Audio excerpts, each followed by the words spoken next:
বাংলাদেশের কোনো হাজি লাগেজে তামাক পাতা, জর্দা কিংবা গুল নিয়ে যান। মাঝে মধ্যে তারা সৌদি ইমিগ্রেশনের ধরাও পড়েন। এ বিষয়ে হাজিদের প্রতি আপনার নির্দেশনা কামনা করছি। খুবই গুরুত্বপূর্ণ একটি প্রশ্ন এবং আমাদের হজযাত্রীদের সতর্ক থাকা বিশেষ করে এক্ষেত্রে খুবই বাঞ্ছনীয়। সাদা পাতা, তামাক জাতীয় যে সমস্ত জিনিস আছে এগুলো হজযাত্রীরা সাথে নিয়ে যাওয়াটা শরীর দৃষ্টিকোণ থেকেই তো গর্হিত কথা, অনুচিত কাজ। যে জিনিসটা আসলে নেশাদ্রব্য বা তামাক, সেটা আপনি হজে নিয়ে যাচ্ছেন, সেটা আপনি বাইতুল্লাহ নিয়ে যাচ্ছেন, মক্কা নিয়ে যাচ্ছেন, সেটা হজের সফরে আপনি গ্রহণ করবেন, খাবেন। শরিয়ার দৃষ্টিকোণ থেকে এটাই তো অনুচিত কাজ। এই বিষয়গুলো বিশেষ করে তামাক পাতা, তারপরে গুল, এই যে সাদা পাতা ইত্যাদি, এগুলো মানুষের স্বাস্থ্যের জন্য যে ক্ষতিকর সেটি বোঝার জন্য তো আসলে পণ্ডিত হওয়ার প্রয়োজন, আমরা সবাই জানি কম বেশি। তো আল্লাহ সুবহানাহু ওয়া তাআলা বলেছেন ওয়ালা তুলকু বিআইদিকুম ইলা তাহলুকা, তোমরা নিজেদেরকে ধ্বংসের দিকে ঠেলে দিও না। এটি তো একটা বিষয় আছেই, সব রকমের জর্দার মধ্যেই সে জিনিসটা আছে খুব প্রকটভাবে।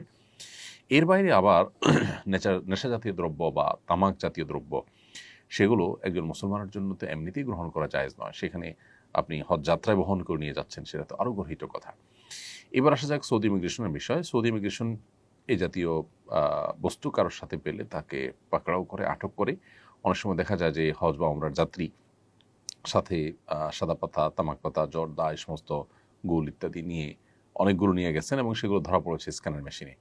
স্ক্যান মেশিনে ধরার পর দেখা যাচ্ছে যে তাকে আটকে রাখা হয়েছে, জিজ্ঞাসাবাদের মুখোমুখি করা হয়েছে, কেন তিনি মাদক দ্রব্য, তামাক জাতীয় দ্রব্য কেন এনেছেন। তাকে অনেক জিজ্ঞাসাবাদের মুখোমুখি হতে হচ্ছে এবং নাজেহাল হতে হচ্ছে।